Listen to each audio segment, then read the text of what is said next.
Utawala wa sheria, nchi inaongozwa kadiri ya haki za binadamu pale tunapokuwa na sheria zinazozisimamia hizi haki za binadamu. Kwa hiyo hakuna labda kiongozi kusema mimi nafanya ninavyojisikia, na hivi unategemewa kiongozi kutokuwa juu ya sheria. Kiongozi anaongozwa na sheria, na anapoongozwa na sheria moja kwa moja unajikuta anaziheshimu hizi haki za binadamu.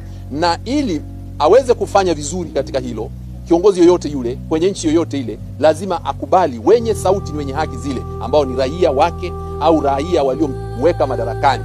Na hii inahitaji sasa kutafakari, miaka 75 Tanzania tumekuaje? Tanzania tumefanya vizuri kwa kiwango kikubwa, lakini kuna maeneo pia ambapo hatukufanya vizuri. Kwa mfano, kuna wakati ambapo unaona kiongozi anatenda kinyume kabisa na sheria. Sheria inataka hivi, lakini anaonekana yeye haguswi na sheria. Kwa hiyo kwa kweli ni kukiuka haki za binadamu. Lakini vitu vingine ambavyo tunataka sasa kuviona ni kuona kwamba wananchi wanarejeshewa madaraka ya wao kujitawala.